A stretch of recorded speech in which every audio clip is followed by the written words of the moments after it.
संपूर्ण ब्रज साक्षात राधा कृष्ण का प्रकट स्वरूप है।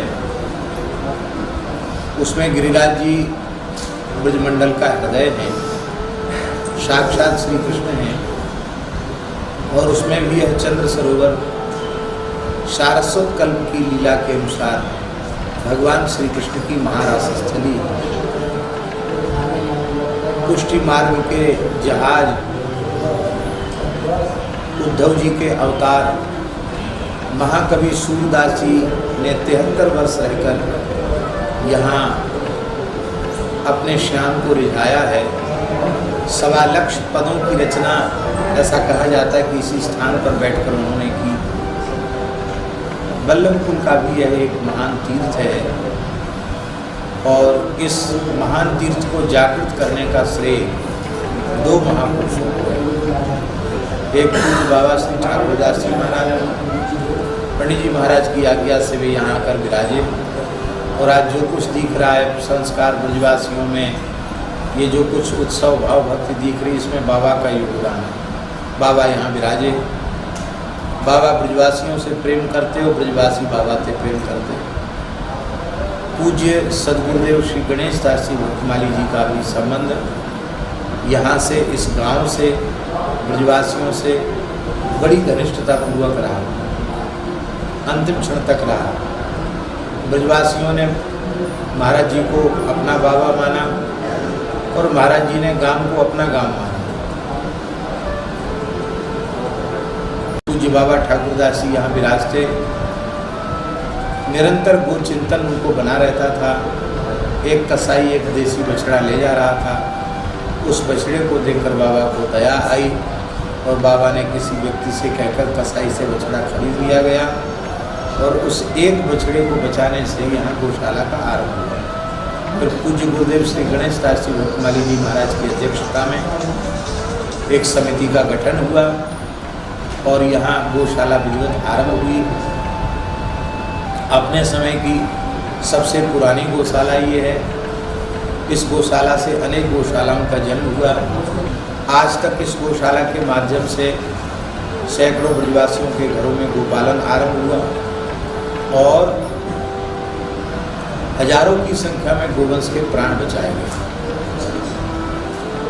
तो यह एक उत्तम आदर्श गौशाला है। पुस्तकालय भी है, शिक्षण संस्थान भी है, औषधालय भी है और यह निरंतर प्रगति के पथ पर अग्रसर है।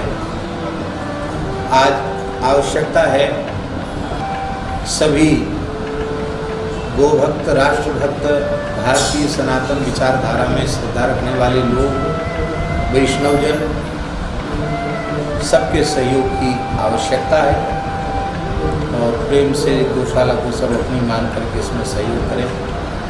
ऐसी है विनय पत्रिका।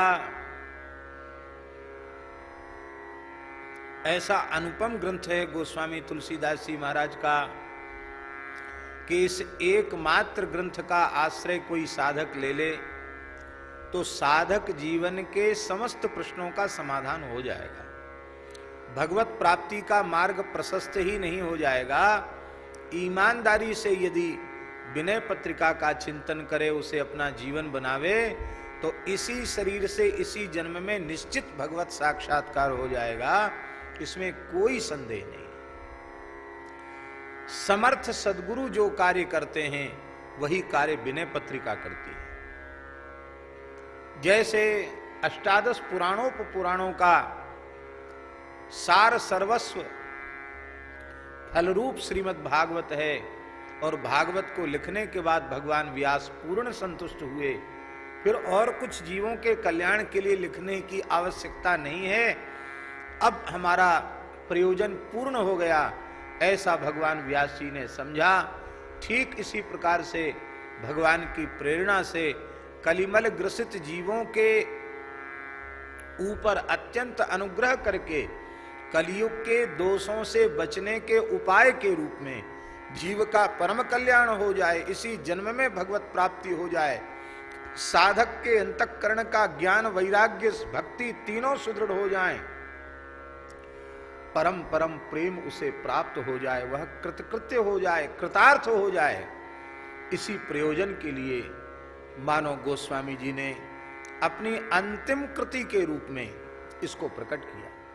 इसको YouTube पर प्रचारित भी किया जा रहा है, इस प्रसारण भी इसका किया जा रहा है। उसको जो भी देखेंगे उन्हें घर बैठे नित्य सत्संग प्राप्त हो जाएगा।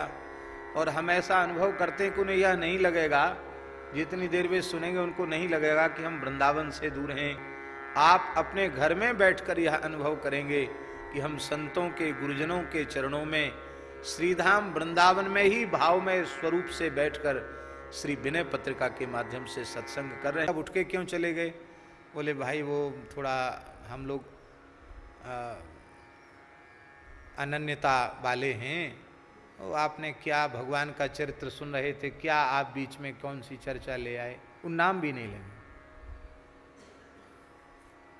इसकी सिलाई कर दो नहीं कहेंगे, सिलाई कर दो नहीं कहेंगे। क्यों? सिलाई में शिव का सी आ गया, हमारा धर्म न बिगड़ जाए, तो कहेंगे इसको वो कर दो, वो कर दो, वो ठीक कर दो, इसको सिल दो नहीं कहेंगे।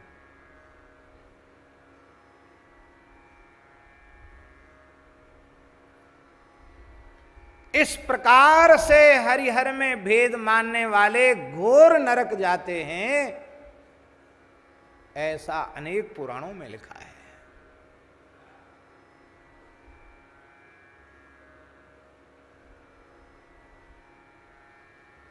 शंकर प्रिय मम द्रोही, शिवद्रोही मम दास, ते नर करहि कल्प भरी घोर नरक महावास। हरिहर में अभेद, वह एक ही परमार्थ परतत्व हरिहर के रूप में है, अलग हैं ही नहीं। स्वयं भगवान श्रीमद् भागवत के 4 स्कंध में क्या कह रहे हैं? अहम ब्रह्मा च सर्वश्च जगतः कारणं परम, आत्मेश्वर उपदृष्टा स्वयं दृग विशेषणः, यथा पुमान्न स्वांगेषु शिरः पाण्यादिषु क्वचित्, पारक्य बुद्धिं कुरुते एवं भूतेषु मत्परः।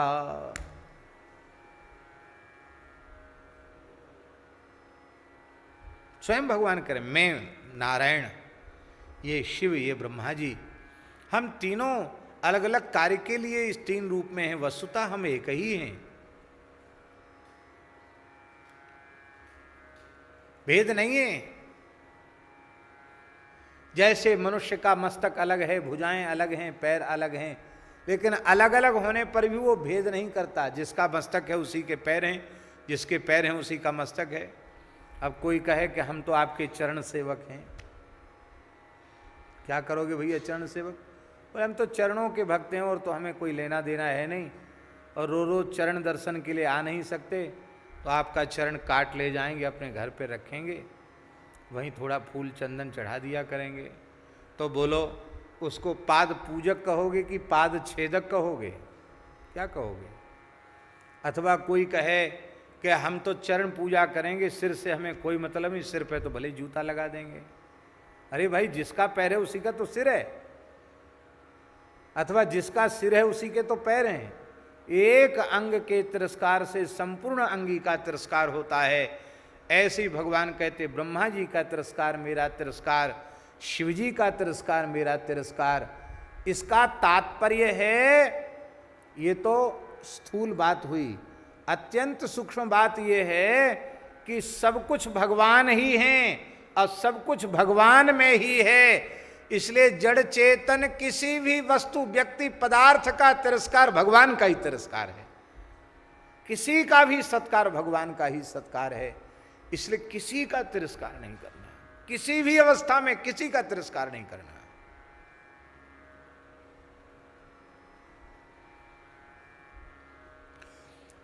भयंकर पापी से पापी मनुष्य का भी तिरस्कार नहीं करना है।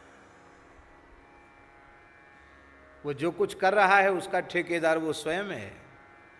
हम तो भगवत भाव से उसका आदर ही करें। ये बुद्धि जब तक नष्ट नहीं होगी तब तक हम निष्पाप नहीं होंगे। देखो, भेद दृष्टि ही जीव के पतन का कारण है।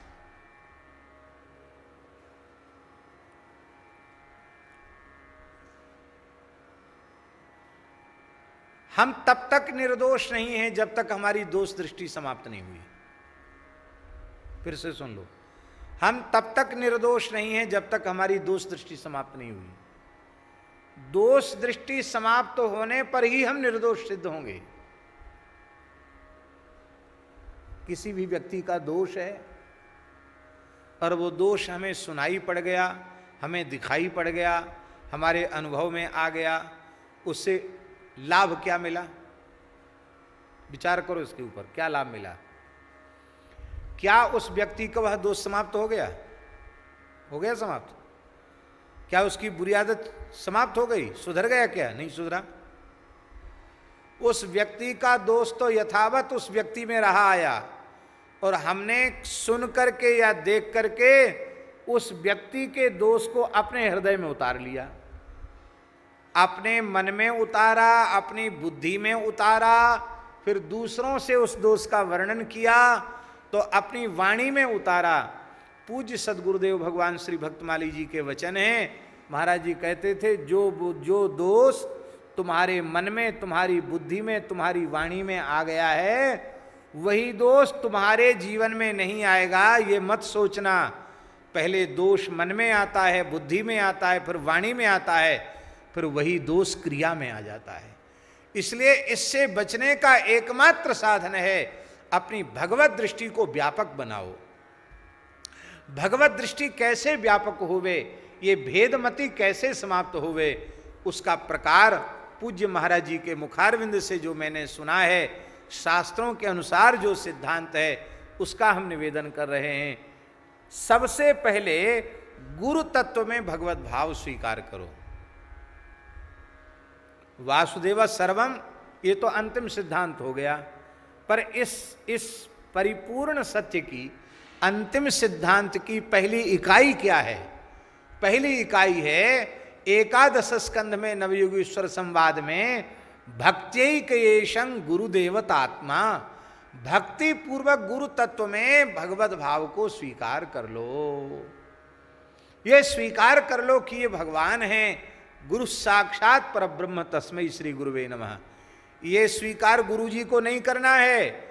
गुरुजी को तो यही समझना है कि मैं जीव हूं, दासानुदास हूं, किंतु शिष्य को यह स्वीकार कर लेना है कि इस रूप में परमात्मा हमारे सामने आया है।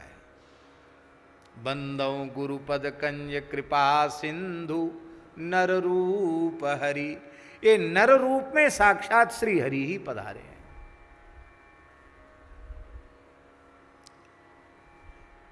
भगवान उद्धव जी से श्रीमद् भागवत में कहते हैं, आचार्यम माम विजानीयात नाव मन्येत करहिचित न मर्त्य बुद्धिया सूयेत सर्वदेव मयो गुरु। आचार्य को, गुरु को मेरा स्वरूप समझो, कभी उनकी अवमानना मत करो, तिरस्कार मत करो। प्रतिकूल से प्रतिकूल व्यवहार हो जाए तो भी उनका तिरस्कार मत करो। नाव मन्येत कर, किसी भी अवस्था में तिरस्कार गुरु तत्व का मत करो। बोले क्या करें, हमसे तो बहुत अपराध बनते हैं, बार बार गलती बनती है। क्यों गलती बनती है? तो भगवान उसका समाधान कर रहे हैं उद्धव जी से, न मर्त्य बुद्धिया सूयेत। जब तक उनको मरण धर्मा मनुष्य मानते रहोगे, तब तक गुरु तत्व के प्रति तुम्हारे मन में निष्ठा का उदय होगा ही नहीं। तब तक तुम्हारी दोष दृष्टि मिटेगी ही नहीं, तब तक दोष दृष्टि बनी रहेगी। इसलिए न मर्त्य बुद्धिया सूयेत, ये शर्त है। मरण धर्मा मनुष्य उन्हें मत मानो, सर्वदेवमयो गुरु, क्योंकि गुरु सर्वदेवमय है। तो पहले गुरु तत्व में परमात्मा को स्वीकार कर लेना। फिर गुरुजी ने मंत्र का उपदेश कर दिया, मंत्र के रूप में परमात्मा को स्वीकार करना। मंत्र के प्रतिपाद्य अर्थ जो देवता हैं श्री रामकृष्ण नारायण, उनके रूप में भगवान को स्वीकार करना, उनके श्री विग्रह के रूप में भगवान को स्वीकार करना। फिर सत्संग करते करते तुलसी, पीपल, गाय, ब्राह्मण, अग्नि, संत, इन सब में भगवान को स्वीकार करना। हरि और हर में भेद नहीं मानना, फिर धीरे धीरे दृष्टि व्यापक बनाते बनाते सर्वत्र सर्व रूपों में भगवान का दर्शन करना। अरे देवी देवता की बात तो छोड़ दो, पंढरपुर की बात है। एकादशी को नामदेव जी जागरण करते थे। जागरण हो रहा था एक स्थान में, मंदिर में। गर्मी का समय था, शायद जेठ का ही महीना रहा होगा। तो रात्रि को जागरण करने वाले जो वैष्णव थे, प्रेमी थे कीर्तन करने वाले, उनको बड़ी जोर की प्यास लगी। तालू सबका सूख रहा था, लेकिन कोई भी पानी लाने का साहस नहीं जुटा पा रहा था, क्योंकि रात्रि का 1-1:30 बज रहा था और वहीं निकट में स्मशान था। चंद्रभागा नदी थी, पर वो नदी स्मशान का घाट था, मरघट था, स्मशान था। और स्मशान में रात्रि के काल में नहीं जाना चाहिए, शास्त्र निषेध भी है। 12 से 3 तक का समय इन भूत प्रेत आदि का समय रहता, उस समय नहीं जाना चाहिए। महात्माओं की बात तो अलग हो, तो मसान में ही पड़े रहें। बोले बाबा मसान में ही रहते हैं, काशी में कहाँ जाएंगे मसान छोड़ के, तो मसान में ही रहना पड़ेगा 24 घंटे, वो बात अलग है। लेकिन ये मसान में कोई रात्रि को जाना नहीं चाहता था। नामदेव जी समझ गए कि लोगों को प्यास लग रही है, पानी सब पीना चाहते, और डर के मारे कोई नहीं जा रहा पानी लाने के लिए। बोले आप लोग कीर्तन करिए, हम जल लेके आते हैं। तो घड़ा लेकर नामदेव जी स्मशान घाट पर ही चंद्रभागा जी में जल भरने गए। जल तो वहाँ से भर लिया, पर महाराज वो भयंकर प्रेत, भूत प्रेत, उनकी जमात की जमात उनके सामने आ गई। भूत प्रेत दिखाई पड़ जाए तो क्या हालत होगी? कभी देखा है? जनवरी फरवरी में भी दिखाई पड़ जाए ना तो शरीर में पसीना आ जाएगा, इतनी भयंकर आकृतियां उनकी होती हैं। तो महाराज वो सब भूत प्रेत सामने प्रकट हो गए, दिखाई पड़ गए। नामदेव जी घबराए नहीं। नामदेव जी ने लंबी दंडवत करी और दंडवत करके फेंट से करताल खोलकर नाचने लग गए। आज मेरे आए लंबक नाथ, ये पद है नामदेव जी का। आज मेरे आए लंबक नाथ, धरती पांव स्वर्ग लो माथो, जो जन भरी भरी हाथ। शिवसन कादिक पार न पावे, तैसे ही सखा विराजत साथ। नाम देव के प्रभु अंतरयामी, कीन्हो मोहि सनाथ। नामदेव जी का दर्शन करके वो प्रेत मुक्त होकर, चतुर्भुज रूप होकर सब वैकुंठ चले गए। भगवान प्रकट हो गए रात्रि के समय। पंडरीनाथ भगवान, धन्य है नामदेव, तुम प्रेतों में भी मेरा दर्शन करते हो, आप प्रेतों में नहीं हैं क्या? ये यहां तक हमें अपनी दृष्टि ले जानी। लेकिन हम पहली जो सीढ़ी है उसी पर जीवन भर प्रयत्न करके उसी पर नहीं चढ़ पाते हैं। पहली सीढ़ी क्या है? आचार्यवान पुरुषो वेद। पहली सीढ़ी है गुरु तत्व के रूप में भगवत भाव स्वीकार कर लेना। ये पहली सीढ़ी है साधन पथ की। ये तो हरि हर के प्रति भेद समाप्त हो जाए, हरि गुरु संतों के प्रति भेद समाप्त हो जाए, जड़ चेतनात्मक प्रकृति के प्रति भेद समाप्त हो जाए, सर्वत्र वह परब्रह्म परमार्थ तत्व का ही हम अनुभव करें, ऐसी कृपा आप करो। तुलसीदास तुलसीदास प्रभु हरहु भेद मति। हैं? अब आगे के पद में गोस्वामी जी कह रहे हैं, इसकी विशेष चर्चा हम कल करेंगे, क्योंकि आज समय से ही पूर्ण करना है। पद संख्या है 8।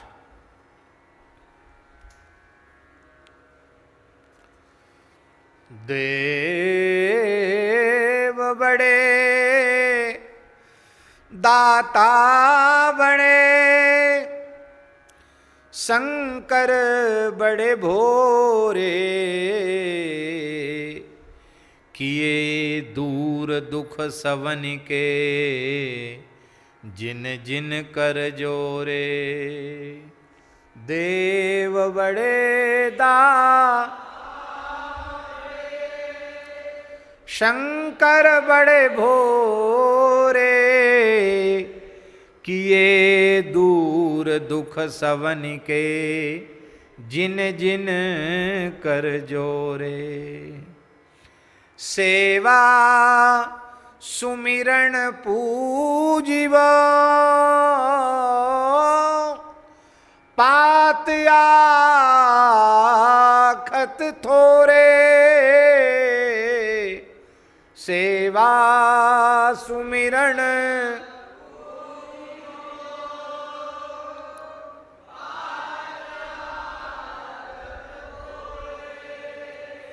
दिए जगत जहाँ लगी सवे, सुख गज रथ घोरे। दिए जगत जहाँ लगी सवे, सुख गज रथ घोरे। देव बड़े दाता बड़े, शंकर बड़े भोरे। देव बड़े दाता बड़े, शंकर बड़े भोरे। गाँव बसत वामदेव में, कबहू न निहोरे। गाँव बसत वामदेव में,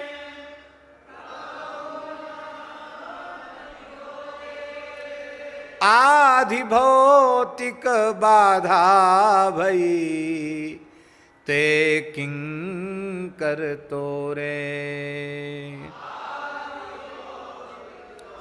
बाधा भई ते किंकर तोरे। बेगी बोली बलि बरजिए, करतूति कठोरे। बेगी बोली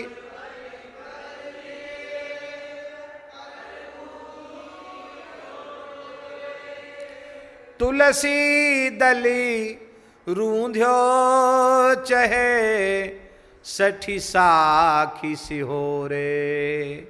तुलसी दली रूंध्यो चहे, सठ साखी सिहोरे। देव बड़े दाता बड़े, शंकर बड़े भोरे। देव बड़े दाता बड़े, शंकर बड़े भोरे। गोस्वामी तुलसीदास जी कहते हैं, ये देवों में सबसे बड़े हैं, देवाधिदेव महादेव। देव बड़े, इनसे बड़ा कोई देवता नहीं है, महादेव हैं। और दाता बड़े, इनसे बड़ा कोई दाता नहीं है, साक्षात ठाकुर जी को दे देने वाले हैं। और इतने बड़े होकर, इतने बड़े दाता होकर भी बड़े भोरे हैं। जितने बड़े दाता हैं, जितने बड़े देव हैं, उतने ही बड़े भोरे हैं। ये बड़ा भोरा होना, ये भक्त का विशेष गुण है। एकदम निश्चल निष्कपट है। छल कपट करना तो आता ही नहीं। कितने भोरे हैं बताओ, भस्मासुर को दे दिया वरदान, इतने भोरे हैं।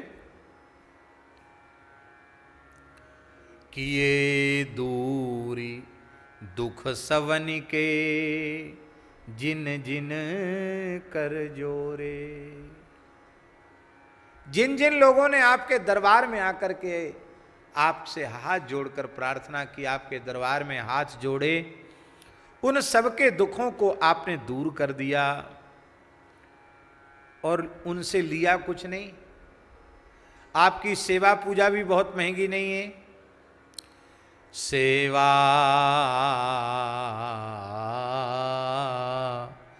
सुमिरन पूजिबो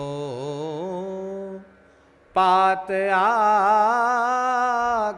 तोरे। सेवा और सुमिरन पूजिबो,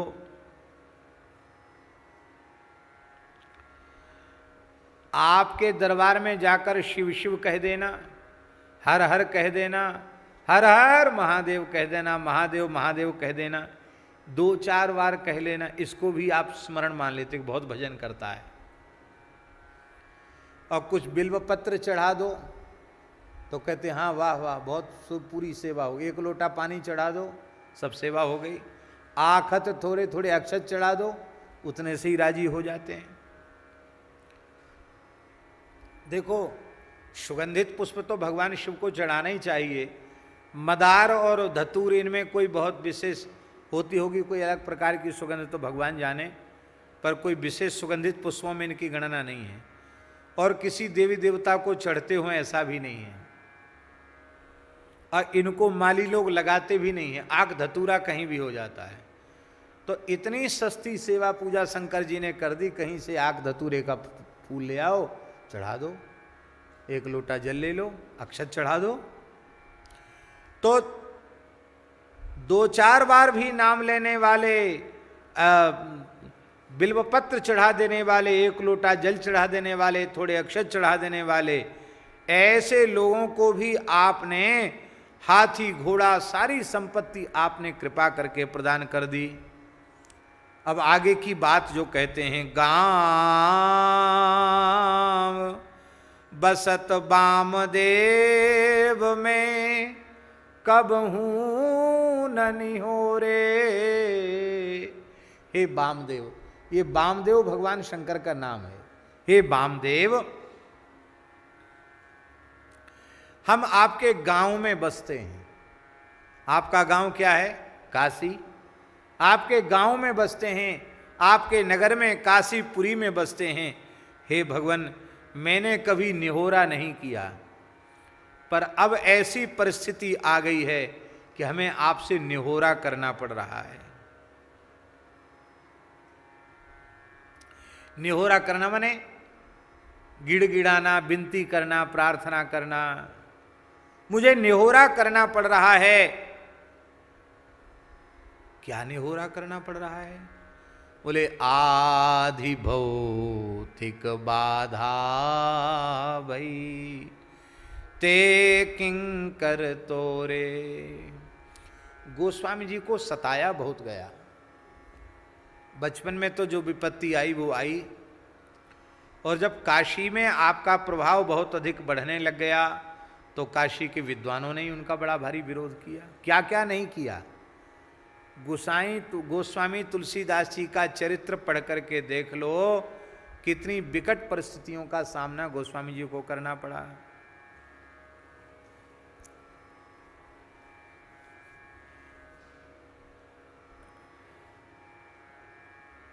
यद्यपि खूब भगवान विश्वनाथ के गुण गाए हैं गोस्वामी जी ने, पर शंकर जी के उपासक पंडा पुजारी पीछे पड़ गए तुलसीदास जी के। बोले भगाओ इसको। क्यों? एक समस्या और थी बड़ी भारी। तुलसीदास जी के काशी निवास मात्र से लोग राम नाम का खूब जप करने लग गए, रामचरितमानस का पाठ करने लग गए, राम जी के भगत होने। वो शिव जी के विरोधी नहीं थे, शिव जी के भी भगत थे, पर राम जी के भगत होने लग गए। तो शंकर जी के भक्तों ने सोचा, पंडा पुजारियों ने, कि लो अब हमारी लुटिया तो डूब गई, हम अपने इनको कहीं भटकने छिटकने नहीं देते थे, हैं? अब ये तो उधर भी चले गए, कहीं ऐसा न हो हमारी रोजी रोटी बंद हो जाए। तो उन लोगों ने भी कम नहीं सताया। महाराज और तो और कलयुग पहुंच गया। बोले हमारी हालत खराब हो रही है रामचरितमानस के द्वारा, आप राम नाम के जप का इतना प्रचार कर रहे हो, सब राम राम जप रहे हैं और हमको रहना मुश्किल हो रहा है। आपने सब ग्रंथ जो है पत्थर से बांध करके गंगा जी में डुबा दो। गोस्वामी जी ने कहा कलयुग से तो हम नहीं करेंगे, और डुबा देते तो ग्रंथ ही लुप्त हो जाते, समझ रहे हैं पक्का। बोले हमारा प्रभाव नहीं जम पा रहा है तुम्हारे कारण। कलयुग की बात नहीं मानी, चले गए। तो महाराज सारे शरीर में तुलसीदास जी के व्रण हो गए, फोड़े हो गए, भयंकर पीड़ा होने लग गई। बहुत बाहुक में कहना जंत्र मंत्र टोटकादि किए, सब करना पड़ा, इतनी पीड़ा शरीर में थी। लेकिन बाद ही भय सब बेकार चले गए। इसलिए हनुमान बाहुक से हनुमान जी से कहा है, तुलसी की बाह पर लामी लूम फेरिए। अब इतनी पीड़ा हो रही, सही नहीं जाती है, हनुमान जी आप ही अपनी पूंछ से झाड़ा लगा दीजिए, हमारा अपराध क्या है।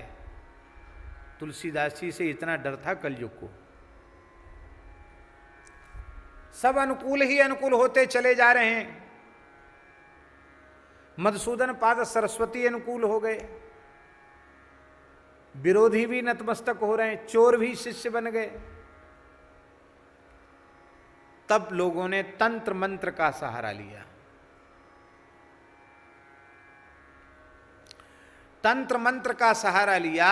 देखो लिखा है, दैवाधीनम जगत सर्वम मंत्राधीनाश्च देवता ते मंत्रा ब्राह्मणाधीना तस्मात् ब्राह्मण देवता। लिखा है महाराज जी, संपूर्ण जगत देवताओं के अधीन है, देवता मंत्र के अधीन है और मंत्र ब्राह्मण के अधीन है, इसलिए ब्राह्मण को शास्त्रों में देवता कहा गया, तस्मात् ब्राह्मण देवता। तो काशी के ब्राह्मणों ने क्या किया, एक से एक तंत्र मंत्र के ज्ञाता आज भी काशी में हैं। आज भी काशी में बड़े बड़े सिद्ध तंत्र मंत्र के ज्ञाता हैं। उन तांत्रिकों मांत्रिकों ने भैरव जी को की उपासना करके भैरव जी को प्रेरित किया। भैरव जी ने कहा भी प्रकट हो करके कि वो परम राम भक्त हैं, शिव भक्त हैं, मैं कुछ नहीं बिगाड़ सकता हूं। लेकिन महाराज जबरदस्ती मंत्र बल का प्रयोग किया, भैरव जी को जाना पड़ा, उससे शरीर में पीड़ा उत्पन्न हो गई। तो कलयुग सता रहा है, इसीलिए इसका संकेत गोस्वामी जी ने इसमें कहा है कि गांव बसत वामदेव में कबहू न निहोरे। मैंने कभी व्यक्तिगत कोई निहोरा आपसे नहीं किया, लेकिन आधि भौतिक बाधा भई, शरीर में इतनी व्याधि उत्पन्न हो गई है, वो हमारे किसी कर्म का फल नहीं है। ते किंकर तोरे, जिन लोगों ने पीड़ा पहुंचाई है वो दूसरे नहीं हैं, जो ब्राह्मण जबरदस्ती तंत्र मंत्र मारण उच्चाटन आदि का प्रयोग कर रहे हैं, वे भी आपके ही भगत हैं। जिन आपके पार्षद भैरव जी को भेजा गया वो भी आपके ही भगत हैं। और महाराज जब सबके स्वामी आप हैं तो कलयुग के स्वामी आप नहीं हैं, कलयुग भी आपका ही सेवक है, वो भी परेशान कर रहा है, वो भी आपका किंकर है। तो क्या आप अपने इन सेवकों को रोक नहीं सकते हैं, हटक नहीं सकते हैं? इनको रोक देना चाहिए। क्यों? क्योंकि हाँ, तो एक बात कह दें प्रसंगवश, गोस्वामी तुलसीदास जी महाराज जब इस प्रकार से अत्यंत व्यथित हुए, तब हनुमान जी ने उनको उपाय बताया। हनुमान जी ने कहा तुलसीदास जी से कि अब एक ही उपाय है, आप ठाकुर जी के पास चिट्ठी लिखो विनय की, क्योंकि सर्वेश्वर श्री रघुनाथ जी हैं, रघुनाथ जी पर चिट्ठी लिखो। तब ये विनय पत्रिका लिखी है, और विनय पत्रिका फिर सरकार के हाथ में गई, ठाकुर जी ने हस्ताक्षर कर दिया। इसका मतलब जो विनय पत्रिका का आश्रय लेगा उस पर कोई तंत्र मंत्र जंत्र टटका टोना भूत प्रेत भैरव कलयुग किसी का प्रकोप नहीं होगा, सब अनुकूल हो जाएंगे। तो समस्त दोषों को जीतने के लिए विनय पत्रिका एक सिद्ध मंत्र के रूप में गोस्वामी जी ने प्रकट किया है। तो ये बात हमने प्रसंगवश आपको कही, हनुमान जी की प्रेरणा से आपने ये विनय पत्रिका लिखी है। वही संकेत इस पद में कर रहे हैं, गांव बसत वामदेव में कबहू न निहोरे, आधि भौतिक बाधा भई ते किंकर तोरे। वो आपके ही सेवक हैं, इसलिए बेग बोली बलि बरजिए कर तूति कठोरे। हे प्रभु बलि, बलि माने आपकी बलैया लेता हूं, बलिहारी जाता हूं, आप जल्दी बोलिए, इनको कहिए कि ऐसा मत करो, तुलसीदास मेरा भक्त है। बेग बोली बलि बरजिए करतूत कठोरे, इस कठोर करतूत से करने से उनको रोकिए, क्योंकि ये लोग क्या चाहते हैं, इस काशी से तुलसी का पौधा उखाड़ के फेंकना चाहते हैं। तुलसी दलि रूंध्यो चहे, तुलसी का पौधा, ये तुलसीदास जी अपने को तुलसी का पौधा क्यों मानते हैं? क्योंकि एक महापुरुष ने कहा है, आनंद कानने यस्मिन जंगमस तुलसी तरुहु कविता मंजरी भांति राम भ्रमर भूषिता, ये चलता फिरता तुलसी का पौधा है। तो तुलसी का पौधा उखाड़ करके ये कटीला साखोट सेहुड़, जो लंबे लंबे दल के पत्ते होते हैं, कांटे भी होते हैं, अच्छा नहीं होता, किसी काम का नहीं होता, ऐसे सिहोड़े के पेड़ को लगाना चाहते हैं, तुलसी के पौधे को उखाड़ना चाहते हैं। हे भगवान, आप कृपा कीजिए तो ही हमारे संकट की निवृत्ति होगी। बोलो भक्तवत्सल भगवान की जय। एक दो कवित्त हैं, उनकी चर्चा हम कल करेंगे, आज यहीं प्रवचन को संपन्न करते हैं। और क्योंकि इसको कहे बिना और ये बात स्पष्ट नहीं होगी कि काशी में तुलसीदास जी को क्या स्थिति प्राप्त हुई। अब इनका अर्थ, इनका व्याख्यान हम नहीं करेंगे, केवल आप सुनेंगे, सुनकर के आपको यहाँ आ जाओ, ऊपर आ जाओ, सुनकर के आपको प्राप्त समझ में आ जाएगा। बहुत ध्यान से सुनेंगे, केवल हम उच्चारण मात्र कर रहे हैं। देव सरी सेवों वामदेव गाँव रावरे ही, नाम राम ही के मांगी उदर भरत हूँ। दिव्य जोग तुलसी न लेत काहू, को कछुक लिखी न भलाई, भाल पूछ न करत हूँ। अर्थ समझ में आया? हे प्रभु, गंगा जी के तट पर काशी में आपके गांव में ही मैं निवास करता हूँ, राम नाम लेकर अपना पेट भरता हूँ। हे प्रभु, हमारे पास ऐसी कोई वस्तु भी नहीं कि हम किसी को कुछ दे सकें, किसी से कुछ चाहते भी नहीं हैं, और हमें कोई भला कहे, हमारी बड़ाई हो, ये भी हमारे मन में कोई कामना नहीं है। एते पर हु जो को रावर है जोर करे, ताको जोर देव दीन द्वारे गुजरत हूँ।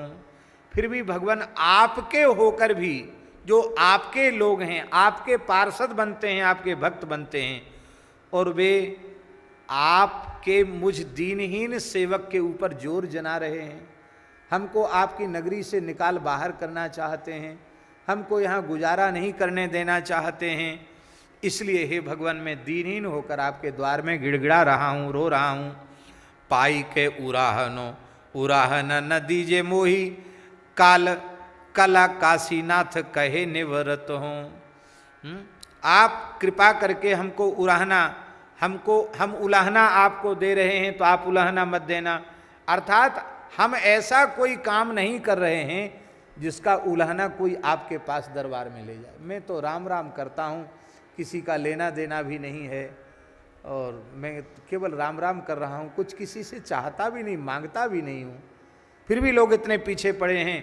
मैं उलाहना दे रहा हूँ, पर मेरा उलाहना आपके दरबार में गया हो, ऐसा मैं नहीं समझता। चेरो राम राय को सुजस सुनी तेरो हर, पाए तर आए रहे हों सुर सरी तीर हों। मैं राम जी का सेवक हूँ, पर आपका सुयस सुनकर के आपकी शरण में आया हूँ, आपके चरणों के तल में निवास करता हूँ, गंगा तट पर निवास करता हूँ। तो यहाँ क्यों आए? जब राम जी के सेवक हो तो अयोध्या जी में जाके रहो, यहाँ क्यों आए हो? तो यहाँ गोस्वामी जी का भाव है कि हमको ये पता चला है कि आपसे बड़ा राम नाम का प्रेमी कोई नहीं है, तो आप कैसे प्रसन्न होंगे? तो आपको 24 घंटे राम नाम सुनाता हूँ। आपसे बड़ा कोई कथा का प्रेमी नहीं है, तो आपको निरंतर श्री राम जी के गुणगान करके सुनाता हूँ। तो आपको राम नाम गाकर, सुमिर कर और राम कथा गाकर आपको रिझाने के लिए यहाँ रहता हूँ। क्योंकि आप मेरे प्रभु के प्रधान प्राण प्यारे सेवक हैं, सेवक स्वामी सखा सिय पिय के सब कुछ आप हैं, तो इसलिए मैं यहाँ रहता हूँ। वामदेव राम को स्वभावशील जाने जिये, ना तो नेह जानियत रघुवीर भीर हो। अधिभूत वेदन विषम होत भूतनाथ, तुलसी विकल पाही पचत कुपीर हो। ये आदि भौतिक बाधा हुई है, ये कलयुग ने बाधा पहुंचाई है। भैरव जी को मंत्र बल से भेजा गया, उन्होंने बाधा पहुंचाई है, और ये सब पीछे तंत्र मंत्र करके मेरे पीछे पड़े हैं। तो मारिए तो अनायास खासी, वास खास फल जियाइए तो कृपा कर निरुज शरीर हो। गोस्वामी जी ने कहा कि मरने के लिए तो हम आई हैं काशी में, छोड़ेंगे तो नहीं काशी को, मरने तो आई हैं, आपके दरबार में मरना चाहते हैं, तो या तो हमको जल्दी मार दीजिए, और यदि मरने की बात नहीं है, जिंदा ही रखना चाहते हैं, तो इतनी वेदना देकर हमको जीवित क्यों रखते हैं। हे प्रभु, मेरे शरीर को वेदना शून्य कर दीजिए, क्योंकि जीवे की न लालसा दयालु महादेव मोही। मालूम है तो ही मरे वेई को रहत हैं। हमको जीने की आशा नहीं, हम तो मरने के लिए यहाँ रहते हैं। काम रिपु राम के गुलामनी को काम तरु, अवलंब जगदम्ब चहित सहित चाहत हूँ। हे काम के रिपु, हे राम के गुलामों के लिए कल्प वृक्ष के समान, श्री राम भक्तों की संपूर्ण विलासाओं को पूर्ण करने वाले हे विश्वनाथ जी, माता भगवती अन्नपूर्णा के सहित हम तुम्हारा सहारा लेकर के यहाँ रह रहे हैं, तुम्हारा सहारा चाहते हैं। रोग भयो भूत सो कुसूत भयो तुलसी को, भूतनाथ पाही पद पंकज गहत हो। जैसे भूत किसी के पीछे लग जाए, ऐसे आदि भौतिक रोग पीछे लग गए हैं। प्रभु आप भूतनाथ हो, इनको बरस दीजिए, इन रोग दोषों को, हम ठीक हो जाएं। जाइवे तो जाने की रवन जन जाने जिये, मांगिए तो मांगी मीच सूधिए कहत हूँ। यदि आप जिलाना चाहते हैं तो जानकी रमण का प्रेम से गुणगान करता हुआ जीऊं, या तो ऐसा कर दीजिए, और नहीं तो हम आपसे जीवित रहने की भी प्रार्थना नहीं कर रहे हैं। आप तो हमें हमारे ऊपर कृपा कर ही दीजिए। तब प्रश्न उठा कि आप हमसे ही क्यों इतना पीछे पड़े हो। तो तुलसी के सुधरे सुधारे भूतनाथ ही के, मेरे माय बाप गुरु शंकर भवानी। बीच के कुछ पद मैंने छोड़ दिए क्योंकि शीघ्रता है, केवल अंतिम पंक्ति कह रहे हैं, तुलसी की सुधरे सुधारे भूतनाथ ही के। तुलसी की तो भूतनाथ के सुधारने से ही सुधरेगी, क्योंकि मेरे माय बाप गुरु शंकर भवानी, मेरे माता पिता गुरु सब भवानी शंकर ही हैं। तो अब मैं आपको छोड़कर अपनी वेदना किसके चरणों में रखूं, आप मेरे ऊपर कृपा कीजिए। और भैरव जी को लोगों ने नाराज भी कर दिया था, ऐसा भी वर्णन मिलता है। लोगों ने कहा था कि देखो तुलसीदास जी आपके पास आते हैं रुद्र दर्शन करने, नहीं आते हैं। तो आप क्षेत्रपाल हो काशी के और आपका दर्शन करने नहीं आते हैं,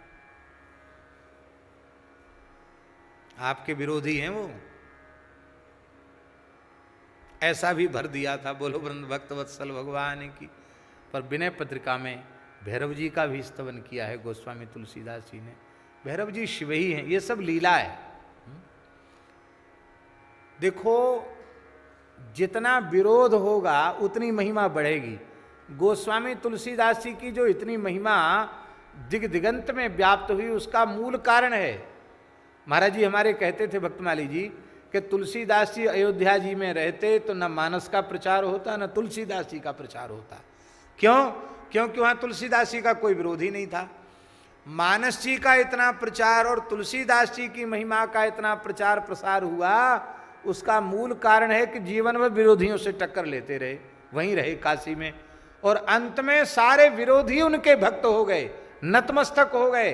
काशी में एक भी कोई ऐसा नहीं बचा जो तुलसीदास जी के चरणों में पूरी तरह समर्पित न हो गया हो, इसलिए वहां रहे। बोलो भक्त वत्सल भगवान की।